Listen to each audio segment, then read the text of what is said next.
Yesterday was a pretty amazing display of determination from the president.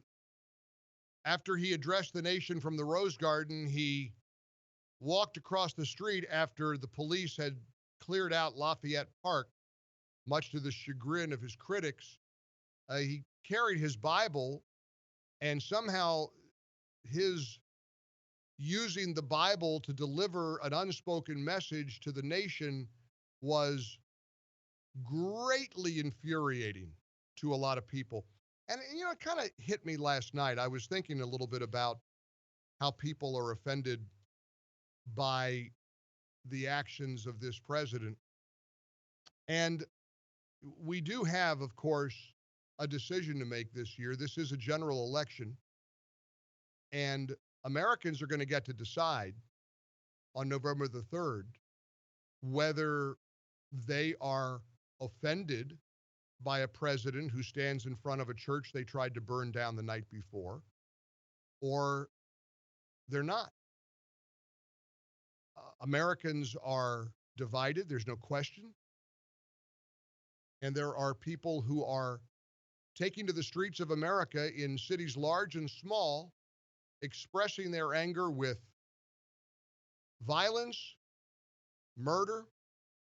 And make no mistake, for some reason, the media is not really keeping up with what law enforcement is experiencing. Police officers are being targeted in shootings and vehicular attacks all across the country. In St. Louis last night, 4 police officers were shot. In Las Vegas, Nevada, an officer was shot in the head at the Circus Hotel and Casino on the Strip. Reporters have been told that the officer was in a fight with another suspect when someone walked up behind and shot the officer, who is now on life support. In Richmond, Virginia, 2 police officers were injured after a shooting. In Buffalo, New York, an SUV plowed through a group of law enforcement during a George Floyd demonstration. At least 2 officers were injured.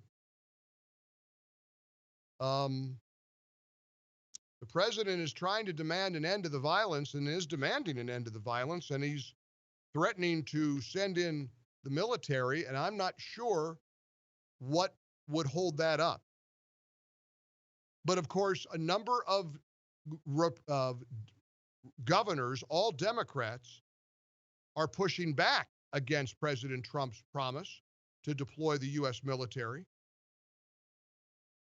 In Illinois, J.B. Pritzker, who evidently has banned Morning Answer co-host Amy Jacobson from press conferences. And we're going to talk to Amy a little bit later this hour. She's a radio talk show host for our home in Chicago, AM 560 The Answer. Along with Dan Proft, she takes people to work and has been a journalist in Chicago for a lot of years. And this Pritzker administration has banned her from press conferences, and we're going to find out what her response to that has been.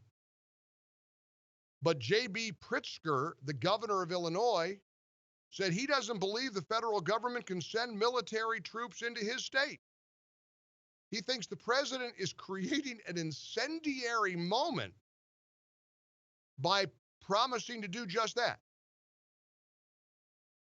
Now, if there is something more incendiary than shooting a police officer in the back of the head who's trying to arrest a suspect, I'd like to know what it is. If there's something more incendiary than burning down a business that was invested in by a Somali immigrant in Minneapolis, spent his whole life trying to get to this country and succeed, if there's something more incendiary than plowing a car through a group of police officers, and for that matter, if there's something any more incendiary than a police officer in Minneapolis grinding his knee into the neck of a man on his stomach with handcuffs on, again, I don't know how the president can top any of that. But J.B. Pritzker thinks he has. Pritzker said on CNN, I reject the notion that the federal government can send troops into the state of Illinois. He was like the first to push back. Why in the world would any governor not welcome the assistance of the honorable, brave men and women of the United States military when people are running through their streets, burning down buildings, and shooting police officers? Somebody please tell me, honestly, if you object to the president's promise and possibly invoking the Insurrection Act, call me. Let's start with that. The Insurrection Act was signed into law by Thomas Jefferson in 1807. It gives the commander-in-chief the ability to deploy the military to quash civil disorder. Do you think we're experiencing civil disorder, New Yorkers? What happened in Macy's last night? What happened at the Apple Store? What's happening in shops and stores all throughout Lower and Midtown Manhattan? Hey, Los Angeles, do you see civil disorder? Are you seeing violence? How could they invoke the Insurrection Act during the Los Angeles riots of 1992 when 4 white police officers were acquitted in the brutal beating of Rodney King? It was also caught on video. But not now.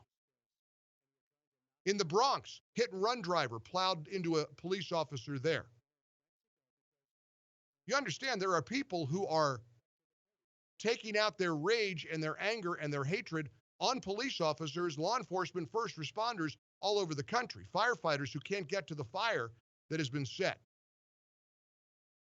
And it is disgraceful to me that there are people angrier at the President of the United States trying to show support for St. John's Episcopal Church across the street from the White House than they were when they tried to burn St. John's Episcopal Church to the ground. That doesn't anger you, but the president holding his Bible in front of the church does? You got to explain that to me, please. 800-655-MIKE, our toll-free number here in the ReliefFactor.com studios. 14 past the hour again. Amy Jacobson from AM 560, The Answer. At the bottom of the hour, we'll also share with you my conversation with former New York City Police Commissioner Bernie Kerik, who, like all current and former city officials, I would believe, are anguished and heartbroken over what's happening to their city. All that coming up here on the Mike Gallagher Show.